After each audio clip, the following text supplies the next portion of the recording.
misalnya Bapak Guru kalau bahasa tubuhnya terlalu sering oper dia gerakan-gerakan tangannya, itu juga akan mengganggu peserta didik dia nanti ya. Kami ingat dulu waktu kuliah ada seorang dosen ya, ini tidak layak ditiru ya oleh teman-teman dan saya dulu ya. Dosen ini kalau dia nerangkan luar biasa aktifnya, tangannya itu sampai muter sana kemari.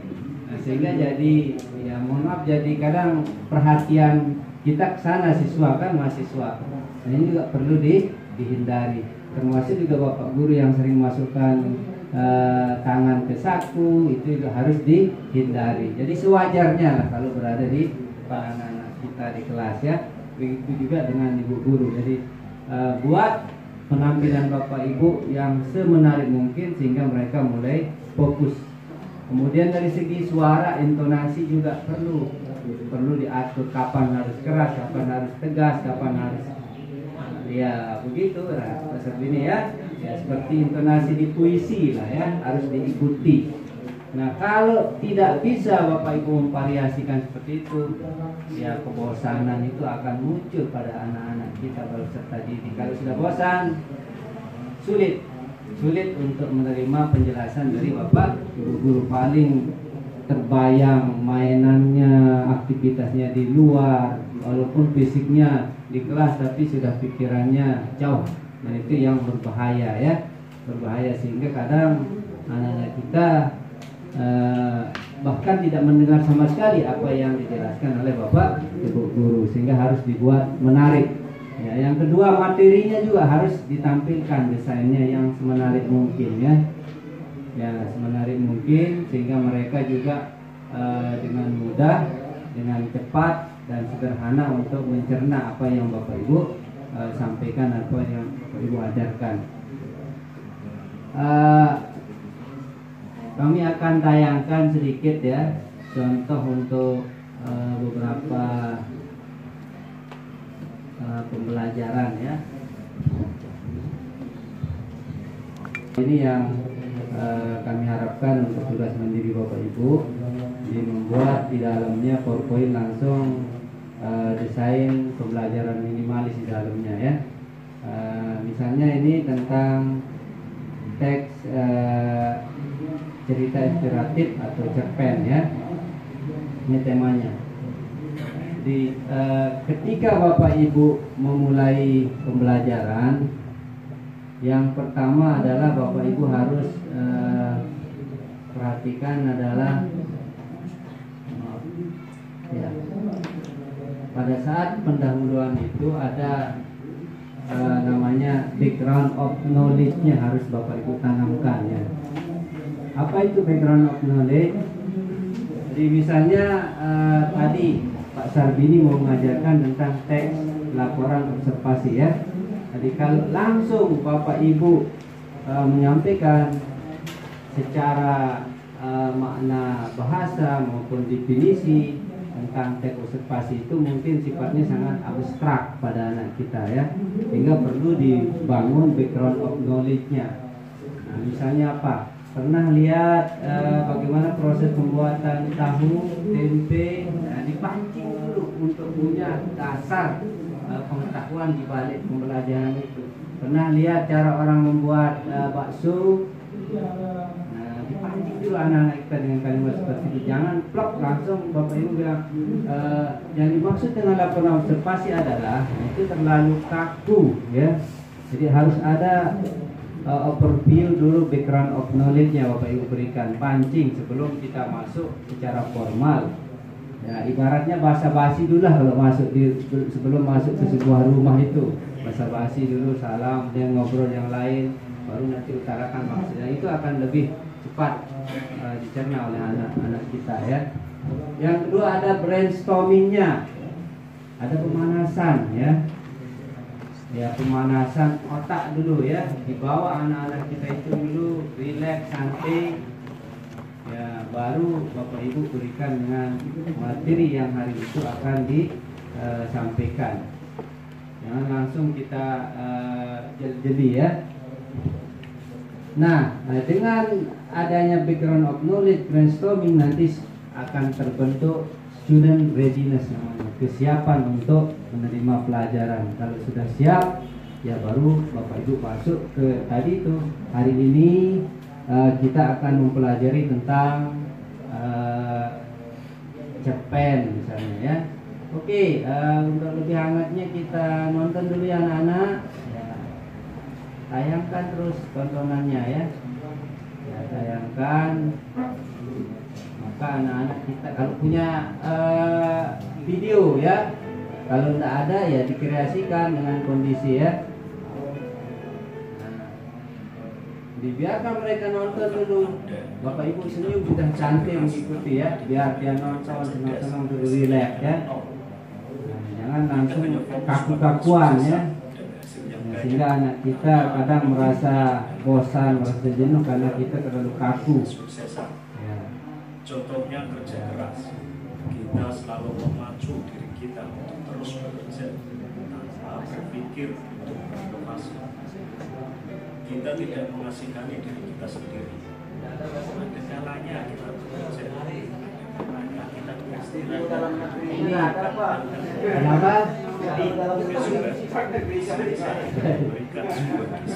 Ya ini yang tersedia yang saya punya dulu ya. Ya. Oke saudara, ada sebuah kisah tentang seorang pedagang kayu. Cara kita brainstormingnya ke anak-anak kita ya.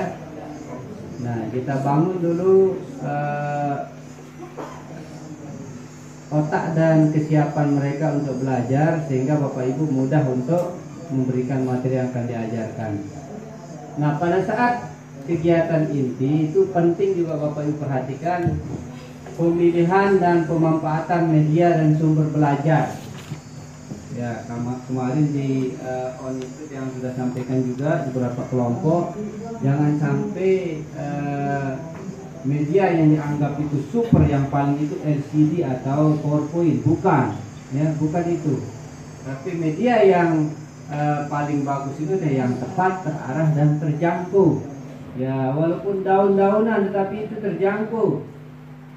Ya, misalkan mau buat puisi, ambilkan satu buah daun, warnanya apa di daun-daun pohon apa. Nah itu juga termasuk media sumber belajar kan yang bisa kita manfaatkan. Jadi sifatnya tepat, terarah, terjangkau dengan kondisi di lingkungan sekolah masing-masing, bukan misalnya.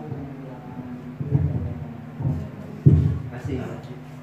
Kemudian Bapak Ibu harus menghindari ketergantungan pada teknologi. Ya, jadi sudah siap Pak Sarbini, PowerPoint-nya begadang 2 malam dibuat. Ustaz nggih, mau tampil besok ini tiba-tiba meledak kilometer di madrasah, lampu padam. Ya. Dengan apa yang terjadi? Ya kalau tidak ada alternatif pembelajaran yang lain, tidak jadi Pak Sarbini ngajar dan tidak jadi. Anak-anak biar kita suruh baca-baca dari perpus. Nah, jangan seperti itu, harus ada alternatif. Ya jangan tergantung sama teknologi ya, harus ada solusi ya, solusi yang tepat mungkin untuk Bapak Ibu memberikan pembelajaran. Nah yang terjadi juga masih belum kelihatan variasi LKPD ya. Ya mohon maaf, masih berpola kerja kelompok, kemudian lembaran-lembaran biasa. Silakan LKPD-nya Bapak Ibu variasikan. Ya misalnya kalau observasi, buatkan tag, gunting buah tag observasi itu menjadi bagian-bagian, suruh dia sambung mana urutan pertamanya. Nah, bisa saja seperti itu kan? Ya itu caranya, tinggal digabungkan. Termasuk grup presentasenya, jangan satu orang saja yang maju bacakan. Kalau 2 kali 3 kali, apa bilangnya murid para santri kira-kira begini aja kita disuruh sama Pak Sarbini ini, Pak Guru ini, pendak kita katanya ya, pasti itu anak-anak kita. Cari pola-pola yang lain lagi. Ya misalnya apa? Silahkan untuk polanya kreasikan. Ya misalnya dengan pola cerdas cermat, ya buatkan kuis, ya buatkan ajang kunjung dengan teman kelompoknya, saling kunjungi, bandingkan jawabannya masing-masing, mana yang berbeda dikelompokkan, yang sama kemudian alasannya dicari. Nah, bisa juga seperti tidak mesti sekedar maju ke depan baca-baca doang ya. Jadi, insya Allah Bapak Ibu bisa menemukan sambil berkreasi lah cara-cara presentasi kelompok yang lebih menarik ya. Artinya dalam presentasi kelompok itu dibutuhkan variasi ya, jangan monoton. Nah, pada saat kegiatan penutup, di sana refleksi dan penguatan terbimbing harus tetap dipertahankan dan terjaga. Ya, jadi apa maksudnya refleksi dan penguatan terbimbing itu? Bapak Ibu boleh dengan sistem QA, question and answer, bertanya dan meminta jawaban juga. Tetapi manakala ada jawaban yang tidak pas dengan kesimpulan pembahasan materi itu, harus segera diluruskan. Makanya dia harus terbimbing ya. Kadang anak kan persepsinya beda kan, dengan teman yang satu dengan temannya yang lain, harus tetap dipantau. Nah, jadi caranya pun harus dengan bijaksana kalimat meluruskan kalau ada anak kita yang keliru atau salah dalam penguatannya dalam refleksi itu ya. Pada saat penutupan juga itu harus detail. Kalau Bapak Ibu memberikan penugasan atau belajar mandirinya ya, belajar mandirinya harus didetailkan. Ya, kalau dikasih tugasnya apakah dia sifatnya pengulangan materi hari itu atau ada eksplorasi pengembangan tentang materi yang hari itu ya, ataukah bisa juga berbentuk penugasan yang nanti kaitannya dengan materi yang akan datang sebagai persepsinya. Misalnya yang kemarin tentang makna puisi ya. Nah, apa hari itu makna puisi, tapi pada tugas akhirnya nanti cari teks puisi, kemudian unsur-unsur apa teks puisi, silakan cari. Nah, bisa seperti itu. Itu untuk bahan persepsi pada saat pertemuan yang akan datang. Ya. Jadi tidak mesti dia benar kan. Yang Bapak Ibu nilai paling berharga di anak-anak itu adalah apa istilahnya? Niatan mau dia berbuat. Belajar itu dulu yang digiringnya. Masalah dia benar apa salah itu nanti Bapak Ibu yang punya tugas untuk membimbing meluruskannya. Yang penting dia mau kerjakan tugas itu dulu ya, tugas untuk belajar. Nah, jangan targetkan dia harus benar ya. Ya, di konsep belajar memang seperti itu ya. Yang penting ada ikhtikat, ada kemauan dulu untuk belajar berbuat khususnya ya. Nah, berikutnya juga jangan lupa ya, apalagi situasi sekarang jadi zaman sudah begini kompleks ya, situasi global yang luar biasa. Integrasikan dan internalisasikan nilai-nilai religiusitas keagamaan di setiap materi yang Bapak Ibu ajarkan itu. Insya Allah Al-Quran itu super komplit, materi pelajaran apapun terkait dia ya. Ya, dari materi rumah tangga sampai dengan pesawat terbang ada di Al-Quran itu. Dan sekarang mudah sekali Bapak Ibu akses ya di Google gitu ya, Mbah Google, cepat dia cari. Yang mana pembahasan tentang teknologi, pembahasan tentang cerita ada di sana. Tinggal di quote, tinggal di petik saja ya, jangan di copy paste ya. Nah, jadi ini misalnya ya, dalam slide yang pakai sebagai contoh ini ya, di bagian akhirnya nanti akan ada apa namanya integrasi. Nah, ini tentang teks inspiratif.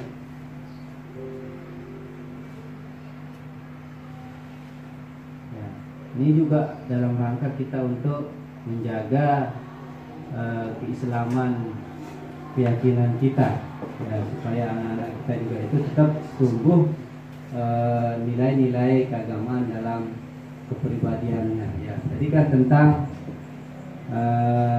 teks inspiratif. Nah, dalam Quran surat Hud, Quran surat Yusuf gitu. Ini berkaitan dengan cerita.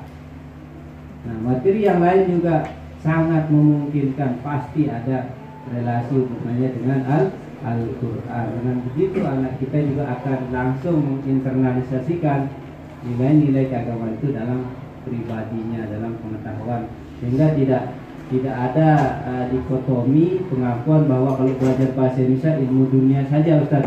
Ada bisa kita selipkan, belajar matematika juga bisa dan seterusnya ya. Nah ini yang dimaksudkan dengan internalisasi nilai-nilai keagamaan. Nah selanjutnya Bapak Ibu, jadi target daripada kegiatan yang kurang lebih berapa hari ini, kalau on innya cukup panjang pengertiannya. Ini yang pertama Bapak Ibu, nanti diharapkan kedepannya secara mandiri maupun dengan kelompok itu bisa membuat penelitian tindakan kelas ya. Nah, kami yakin sudah tidak asing dengan Bapak Ibu. Jadi Bapak Ibu tinggal misalnya yang apa desain sekarang itu diuji ya, diujikan. Desain yang dibuat Pak Sarbini, Pak Alfian sama Bapak Ibu guru yang lain diuji, buatkan instrumen bagaimana dianalisa nilainya setelah saya pakai desain pembelajaran pola ini, metodenya discovery learning, kemudian inquiry learning itu dan macam-macamnya. Bagaimana hasilnya? Apakah anak itu rata-rata nilainya meningkat, antusias, motivasi belajar bagaimana? Itu bisa dituangkan sebagai PTK ya, penelitian tindakan kelas. Ini tujuannya nanti ya. Jadi, dan memang idealnya setiap pembelajaran itu harus dibuatkan PTK supaya ada celah untuk mengevaluasi keberlangsungan dan keefektifan daripada desain yang kita gunakan untuk pembelajaran.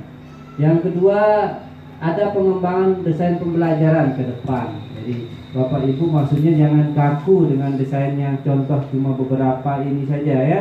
Silahkan ada desain seperti yang sampaikan tadi, variasikan ya, desain-desain yang lain yang tentunya efektif, yang menarik untuk digunakan dalam pembelajaran Bapak Ibu ya. Yang target berikutnya adalah aktivasi Pokja, MGMP, forum diskusi guru mata pelajaran. Nah makanya minimal Bapak Ibu grup WA-nya diaktifkan. Kalau besok misalnya ada supervisi pengawas, Pak Sarbini minta format desainnya kita mau supervisi, ya bisa lah saling berbagi seperti itulah.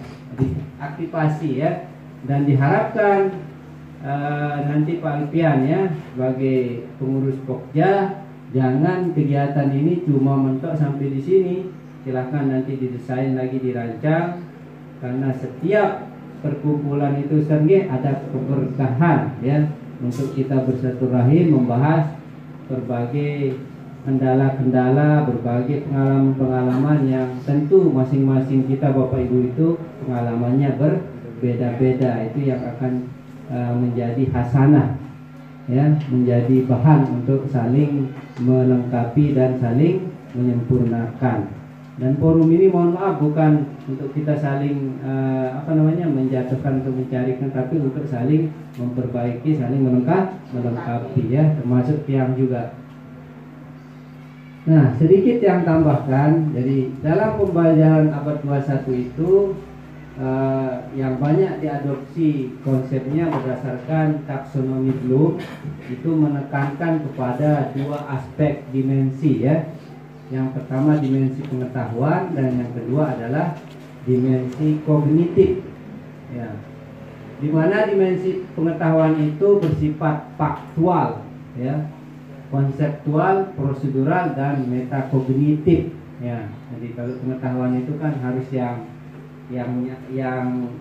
fakta, yang memang bisa dilogikakan ya, itu fakta, tidak bisa yang bersifat ya harus fakta. Kemudian ada konsep, ada teori-teorinya, kemudian ada prosedurnya. Kalau kita mau membuat PowerPoint apa dulu yang, nah itu juga termasuk bagian daripada pengetahuan ya. Kemudian yang kognitifnya, Ya, ini remember, ada mengingatnya di kognitif bagian otak kita yang kognitifnya yang terisi itu ada remember, understand, apply, analyze, evaluate, dan create.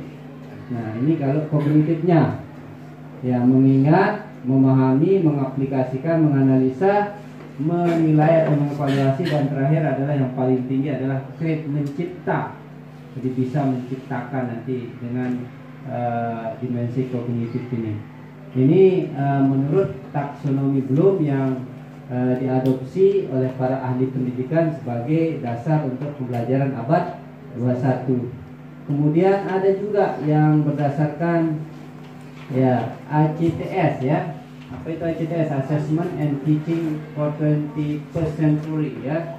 Skill. Nah, ini penguatan pembelajaran untuk keterampilan abad 21.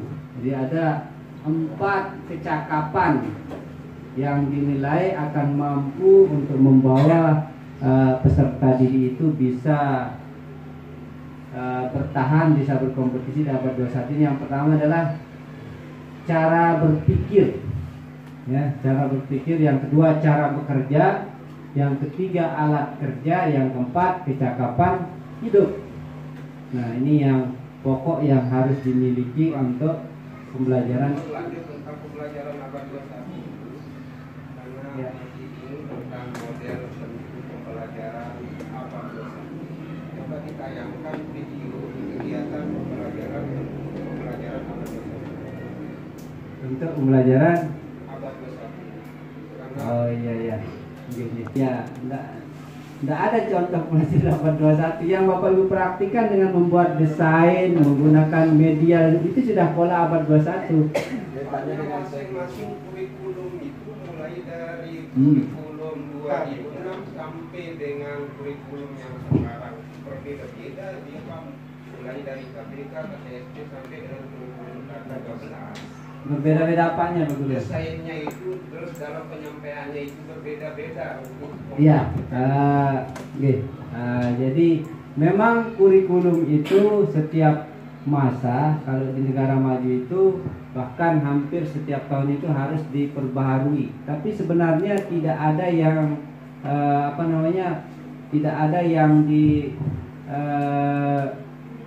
dibuang semuanya. Jadi ada bagian-bagian penyesuaian yang memang pada saat tahun sebelumnya, waktu sebelumnya dengan waktu sekarang itu sudah tidak relevan. Itu yang harus dimodifikasi, harus dilengkapi. Itu prinsip, memang prinsip daripada kurikulum itu harus dinamis ya.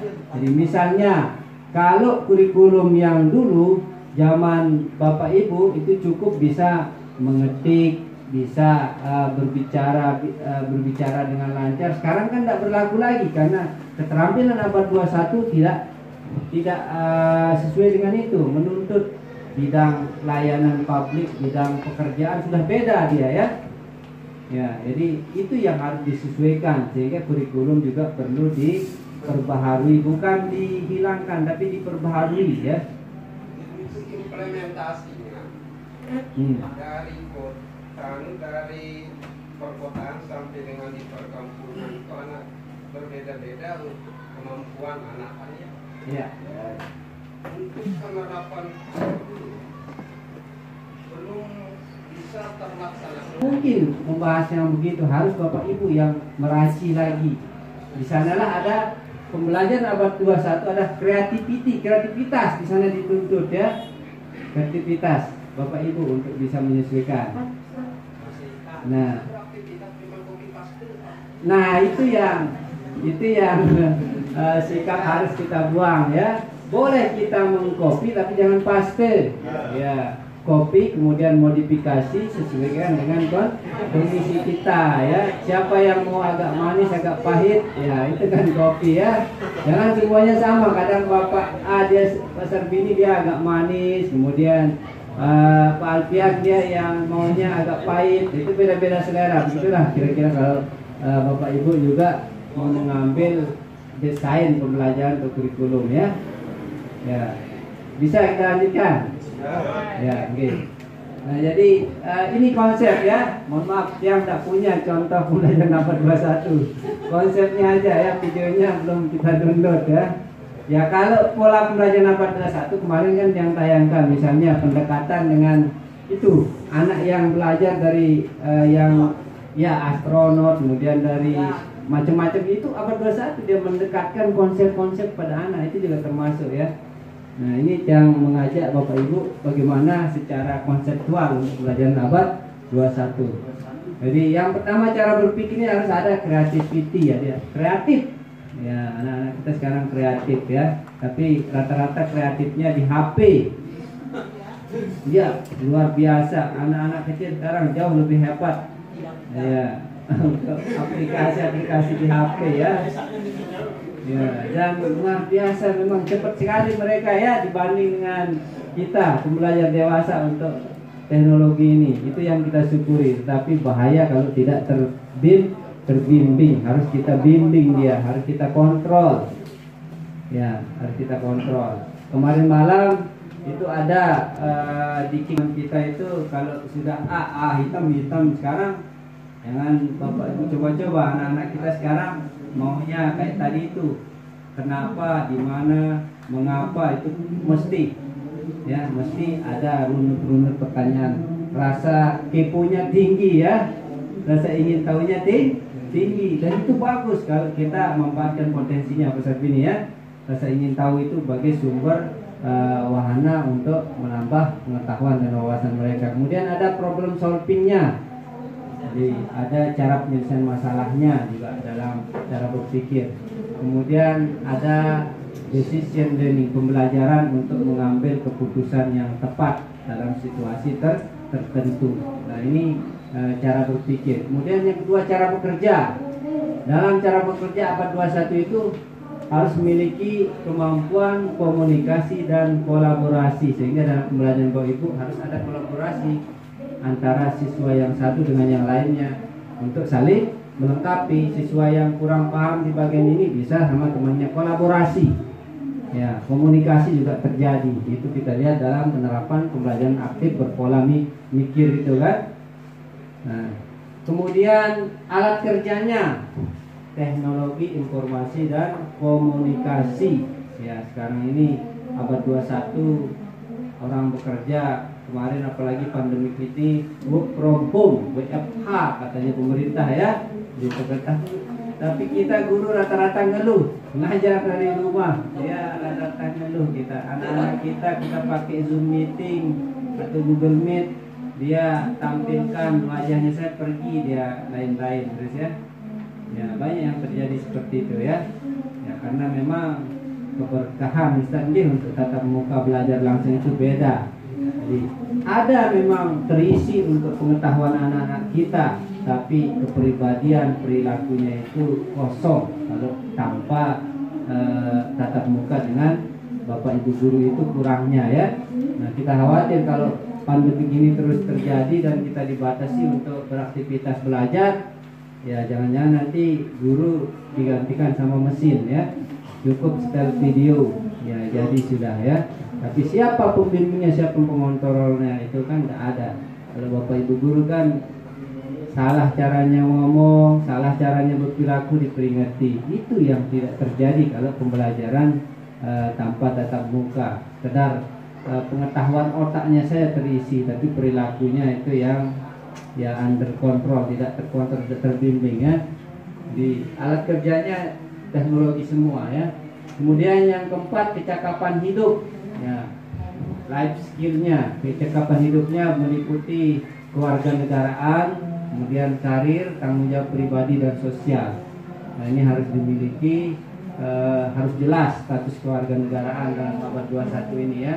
Kemudian karir juga, pekerjaannya, tanggung jawab pribadi dan masyarakatnya bagaimana, itu juga terintegrasi semua sebagai pola kecakapan hidup di abad 21.